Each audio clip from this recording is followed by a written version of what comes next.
How much does it cost to put out a fire that nobody takes seriously for the first 6 months? In the summer of 1962, in a small coal town in Columbia County, Pennsylvania, the answer was approximately $10,000 to $20,000. That is what engineers estimated it would have cost to extinguish the fire in the first weeks when it was still small, still shallow, still confined to a single seam of the Buck Mountain coal bed beneath an abandoned strip mine on the edge of Centralia. The money was not spent. The fire was not extinguished. It entered the labyrinth of abandoned anthracite mine tunnels beneath the town, found oxygen through every crack, shaft, and borehole that connected the underground workings to the surface, and began to burn through the coal seam in every direction at once. By 1981, the fire had consumed the ground beneath homes, backyards, streets, and churches, and the cost to stop it had risen to an estimated $660 million with no guarantee of success. By 1984, the United States Congress had allocated $42 million not to fight the fire, but to evacuate the town. The fire is still burning today, 64 years after it started. It covers approximately 400 acres underground. It is advancing at roughly 75 feet per year along 2 active fronts. Engineers estimate it will burn for another 250 years. There is no plan to stop it. No technology exists that can stop it. The last attempt to fight the fire was abandoned decades ago. I went looking for the records. What I found was not a disaster story. It was a cost story.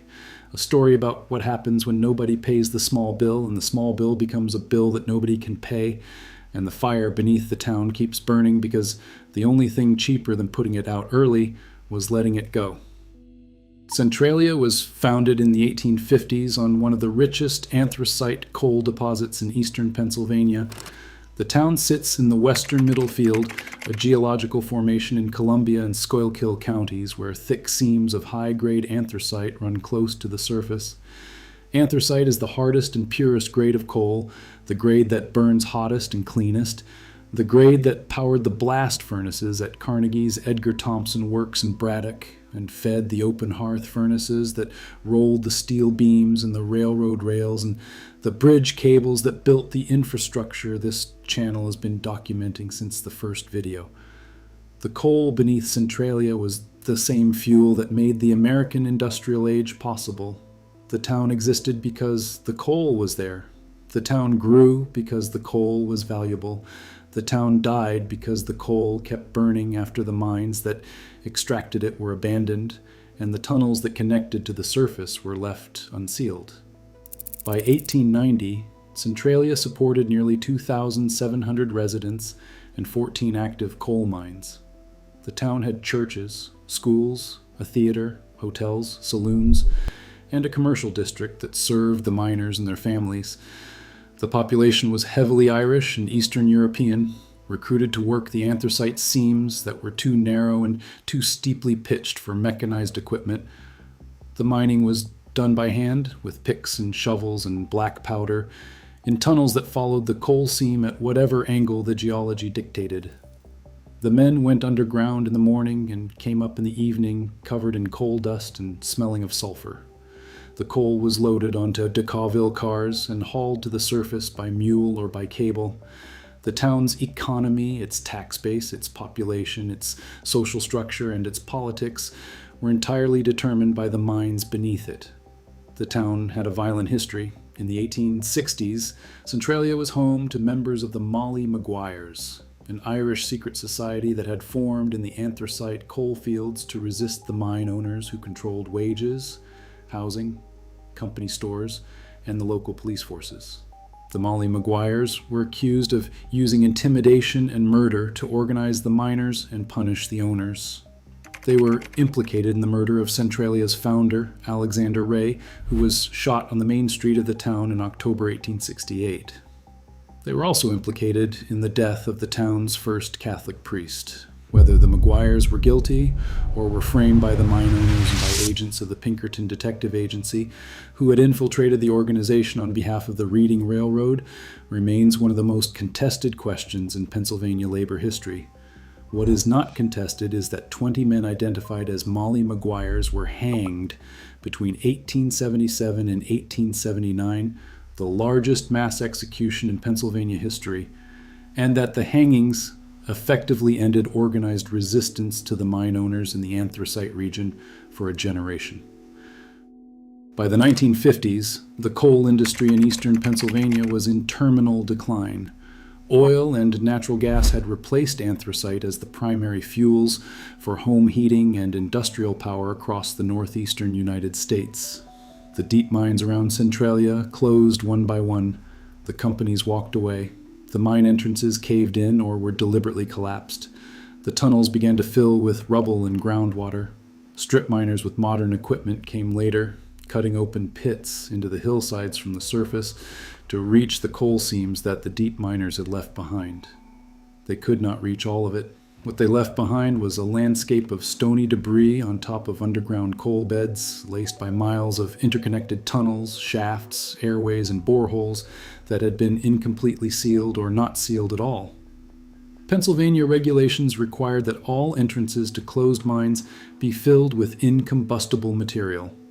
But the regulations were enforced by an underfunded state bureau that could not inspect every abandoned mine opening in a region honeycombed with thousands of miles of underground workings.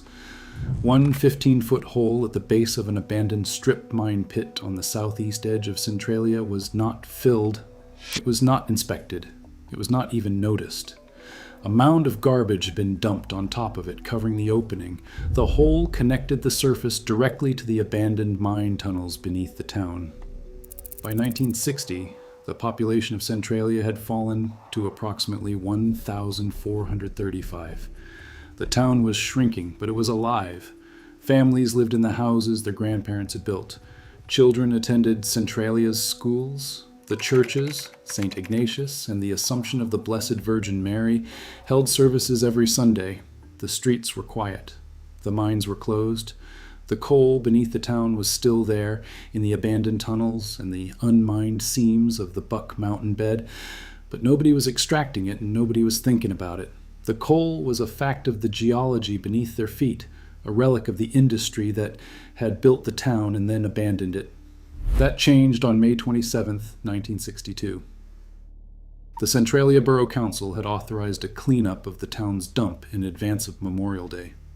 The dump was the abandoned strip mine pit on the southeast edge of town, roughly 75 feet wide and 50 feet deep, excavated around 1935 and converted into an unregulated landfill sometime afterward. The pit had been accumulating household garbage, old furniture, construction debris, and whatever else the residents of Centralia threw into it for years. The odors were bad, the rats were worse. The council wanted it cleaned up before the holiday. The method was fire. Setting the dump ablaze before Memorial Day was a routine practice in Centralia, the same way small towns across the anthracite region had been managing their landfills for decades. On the evening of May 27, 1962, members of the Volunteer Fire Company lit the dump. The trash caught. The fire burned. When the surface flames had died down, the firefighters doused the remains with water from a hose truck and left. 2 days later, on May 29th, the fire resurfaced. Flames appeared in the pit where the dump had been extinguished 2 days earlier. The firefighters returned and put it out again with water. On June 4th, another flare-up. More water. More apparent suppression. The pattern repeated. Each time the surface fire was doused, it returned. A few days after the June 4th flare-up, a worker at the dump noticed something that had not been visible before. At the base of the northern wall of the strip mine pit, the burning of the garbage had uncovered a hole. The hole was approximately 15 feet across and several feet deep. It had been hidden for years beneath the accumulated trash. The hole was an unsealed opening into the abandoned mine tunnels beneath Centralia. The fire in the dump had reached the exposed coal at the bottom of the pit, entered the underground workings through this opening, and ignited the Buck Mountain coal bed. The coal was burning underground. The surface fires that kept resurfacing were not new ignitions. They were the surface expression of a fire that had already established itself in the mine tunnels beneath the town. The borough council was informed that the fire had entered the mine workings. The council continued to allow waste to be dumped into the burning pit as late as July of 1962. On August 9, 1962, independent miners working in the vicinity of Centralia detected dangerous levels of carbon monoxide seeping into their mine shafts from the direction of the town. The mines in the area shut down immediately. The fire beneath Centralia was now large enough to produce detectable quantities of lethal gas in adjacent underground workings. It had been burning for approximately 10 weeks. If the story of Centralia interests you, the records are deeper than most people realize. David DeCock's book, Fire Underground, documents the full timeline with sourcing from government files, engineering reports, and testimony from residents who lived through every phase of this. Look at it yourself. Subscribe if you want to see where the next thread on this channel leads. The first formal attempts to extinguish the fire came in the late summer and fall of 1962. They failed. The Pennsylvania Center for the book's historical account of the Centralia fire states that an additional commitment of $10,000 to $20,000 may have been enough to put out the fire in those early weeks when the burn was still shallow, still confined to a small area of the Buck Mountain bed, still reachable from the surface with conventional excavation equipment. The money was not appropriated. The state of Pennsylvania and the federal government argued over who was responsible for funding the suppression. By the time a budget was approved, the fire had advanced beyond the reach of the initial plan. In November 1962, a more comprehensive suppression plan was developed by the state's Department of Mines and Mineral Industries. It ran out of funding within months. The fire advanced further. In 1963, engineers attempted to dig a trench across the fire's projected path, creating a physical fire break in the rock and soil between the burn zone and the residential sections of the town. Excavation crews dug down to the coal bed, trying to cut a gap that the fire could not cross. By summer, monitoring boreholes drilled on the far side of the trench showed that the fire had already crossed the line. The fire was moving through the coal seam faster than the excavation crews could dig. The trench had failed. Worse, some engineers later concluded that the excavation itself had made the fire more aggressive by opening new channels and fractures in the rock that allowed fresh oxygen to reach the burn front from the surface. The intervention designed to stop the fire may have accelerated it. No further suppression attempts were made until May 1967. By that point, the fire had reached a depth of 225 feet below the surface, far too deep for any trench to reach. Engineers shifted to a different strategy. They attempted to create underground barriers by flushing mine voids with a slurry of crushed rock and water, injected through boreholes drilled from the surface into the tunnel system. The theory was that the slurry would fill the voids ahead of the fire's advance and create an impermeable wall that the fire could not cross. The theory did not survive contact with the geology. Flushing a coal mine fire nearly always fails because it is physically impossible to fill every void and pore space in a complex underground mine system with thousands of feet of interconnected tunnels, chambers, shafts, and fractures. The coal burns at temperatures exceeding 1,000 degrees Fahrenheit. At those temperatures, the rock slurry either cracks as it dries or burns away entirely, leaving gaps and channels through which the fire continues to advance. The Centralia flush barriers did not hold. In 1969, the crushed rock slurry was replaced with barriers made of fly ash, the powdery calcium and silica byproduct of coal combustion at power plants. Fly ash was cheaper than crushed rock and could be injected in larger volumes through the boreholes. The fly ash barrier project experienced repeated setbacks, including equipment failures, funding delays, and the difficulty of pumping material into underground voids whose exact geometry was unknown. The fly ash barrier was finally completed in 1974, 6 years after the project began. The fire found pathways around it. The fractured rock surrounding the coal bed, weakened by a century of mining and decades of thermal stress from the advancing fire, provided alternative routes that no surface-injected barrier could seal. The fire continued to burn on the far side of every barrier that was placed in its path. Between 1962 and 1978, state and federal authorities spent approximately $3.3 million on fire suppression efforts at Centralia. By 1981, the total had risen to $7 million. By the time all suppression attempts were abandoned, over $50 million had been spent across all phases of the response. None of the interventions succeeded. Each method that was tried either failed outright, slowed the fire temporarily before it found an alternative route, or actively made the situation worse. The trenching opened ventilation pathways that fed the fire. The boreholes drilled for the flushing operations created new conduits for oxygen to reach the burn front. The underground tunnel system beneath Centralia, built by generations of anthracite miners who had dug thousands of feet of passageways through the Buck Mountain coal bed in every direction, provided the fire with an inexhaustible supply of oxygen pathways and an inexhaustible supply of fuel. The coal was everywhere. The tunnels connected everywhere. The fire went everywhere. While the suppression efforts failed underground, the fire's effects were becoming visible on the surface. In the late 1960s, gases from the burn zone began seeping into homes through basement walls and foundation cracks. Residents reported headaches, nausea, and dizziness. The smell of sulfur and burning coal permeated entire neighborhoods. Steam rose from cracks in the ground during cold weather, turning backyards and sidewalks into fumaroles. Vegetation along the fire's path died, leaving bare patches of brown earth surrounded by green yards. Roads buckled and cracked as the ground beneath them subsided. Sinkholes appeared without warning, opening in yards, in streets, in the walls of the strip mine pit that had started the fire in the first place. The community divided between residents who were terrified and wanted to leave, and residents who insisted the fire would never reach their homes, and who ridiculed the others for their fear. David Deacock, in Fire Underground, described a town torn apart by dissension between those who were terrified and wanted to leave, and those who, betting the fire would never get to them, demanded to stay. In 1979, the owner of a gasoline station in Centralia dipped a measuring stick into his underground fuel storage tank and found that the gasoline was 172 degrees Fahrenheit, nearly 140 degrees hotter than normal.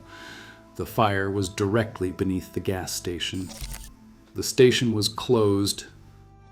On Saturday, February 14th, 1981, Valentine's Day, a 12-year-old boy named Todd Domboski was walking through a yard near his grandmother's house on the east side of Centralia. His mother, Florence Domboski, had sent him outside to find out why a group of state politicians were visiting the town that day. Todd walked across a grassy area near a tree. He noticed thin wisps of white smoke rising from the ground.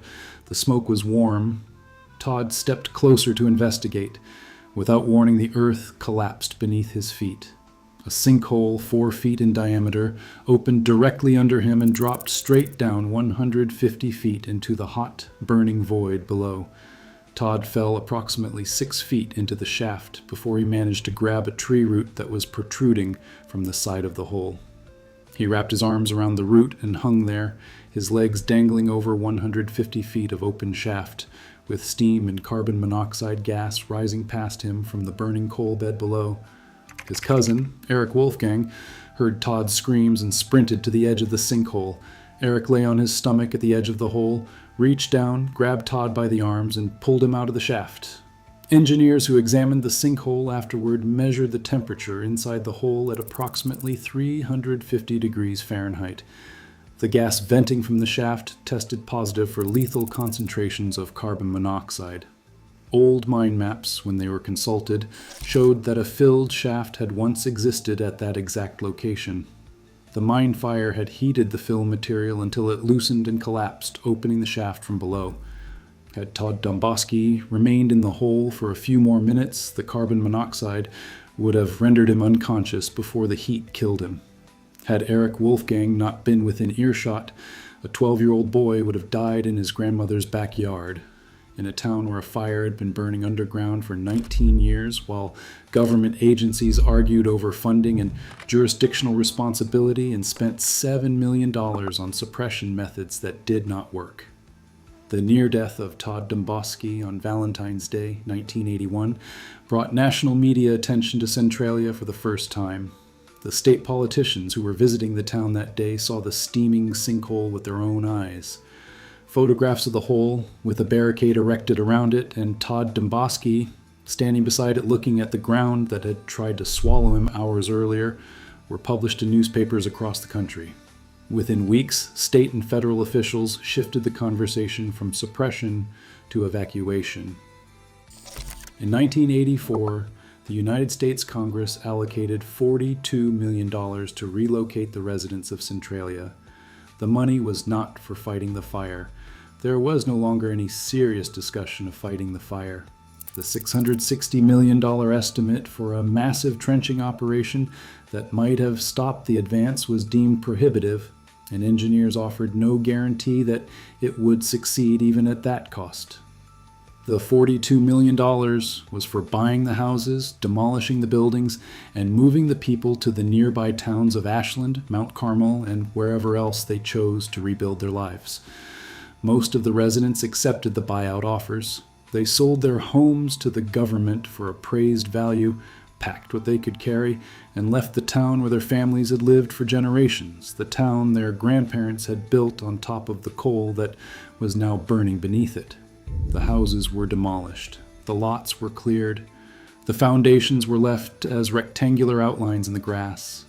The streets remained, running between empty lots and overgrown yards where homes had stood for 100 years.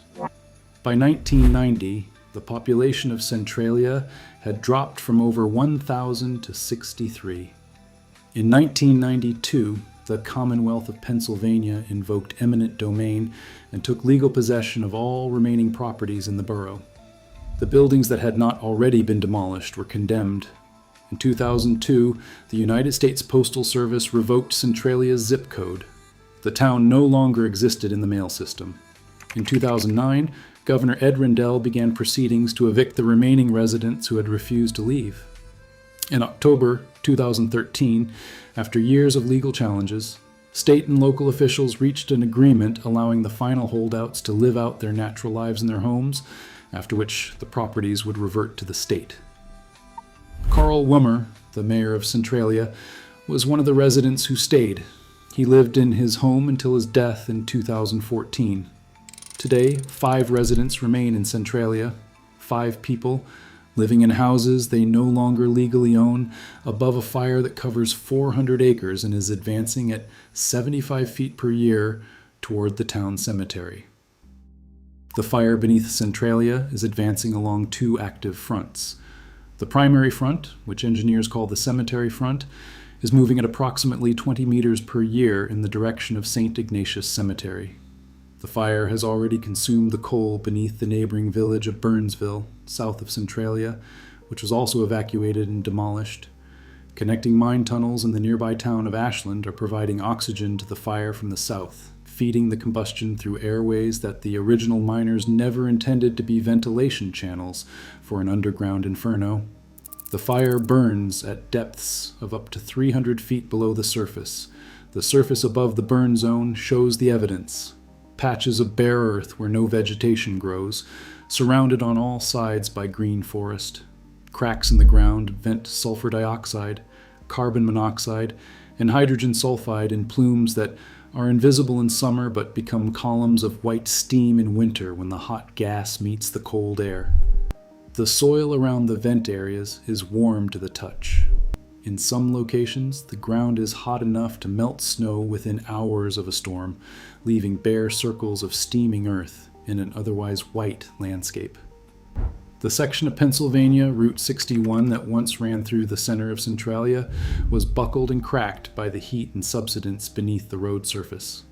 The pavement split, the lanes warped, the state closed the road and built a bypass to the west, routing traffic around the burn zone. The abandoned section of Route 61 became known informally as the Graffiti Highway, a stretch of broken, heaved asphalt covered in spray-painted messages and artwork left by the tourists and curiosity seekers and ghost town enthusiasts who drive to Centralia to stand on the warm ground above an underground fire that has been burning since 1962. In 2020, the property owners covered the Graffiti Highway with truckloads of dirt to discourage trespassing and liability. The road is buried. The fire beneath it is not. I started with a cost question. How much does it cost to put out a fire that nobody takes seriously for the first 6 months? In 1962, the answer was $10,000 to $20,000. In 1967, the answer was millions of dollars for slurry barriers that cracked and burned away. In 1974, the answer was fly ash pumped through boreholes into voids that the engineers could not map and the material could not fill. In 1981, the answer was $660 million for a trenching operation with no guarantee. In 1984, the answer was that you stop trying to put it out. You spend $42 million moving the people, razing the buildings, revoking the zip code, and condemning the land. You let the fire burn. You let the coal seam beneath Centralia, the same anthracite that powered Carnegie's blast furnaces and fed the steel mills along the Monongahela and heated the homes of half the families in the northeastern United States for a century, burn underground at over 1,000 degrees Fahrenheit, with no plan to stop it and no technology capable of stopping it, and enough fuel remaining in the bed to sustain combustion for another 250 years. The fire was started by a trash burn before Memorial Day in a strip mine pit that somebody forgot to seal. The 15-foot hole at the base of the pit, the hole that connected the surface dump to the abandoned mine tunnels, the hole that had been covered for years by the garbage piled on top of it, was in the regulations. The regulations required that all entrances to closed mines be filled with incombustible material. It was not filled, it was not inspected, it was not noticed. The garbage covered it, the garbage burned, the fire went down the hole, the fire found the coal is still burning 64 years later, under 400 acres of ground, at 75 feet per year, in 2 directions, with 5 people still living above it and a town cemetery directly in its path. Records are there. In the Pennsylvania Department of Environmental Protection files, in the engineering reports that detail every failed suppression attempt, in the congressional testimony, in David DeCock's reporting, in the census rolls, in the church enrollment records that document the names and the families of the people who lived in Centralia before the fire erased the town from the map and the Postal Service erased it from the mail system. The hole in the regulations was 15 feet across. The fire it started has been burning for 64 years. The fire does not care about any of it. There are more of these stories, more machines, more furnaces, more men who went into the dark and came out different or didn't come out at all. Subscribe if you want to see what I pull from the records next. If you want to see how a city that lost 8,000 people to a hurricane raised itself 17 feet above sea level with jack screws and German dredges and 16 million cubic yards of sand, that video is on screen now.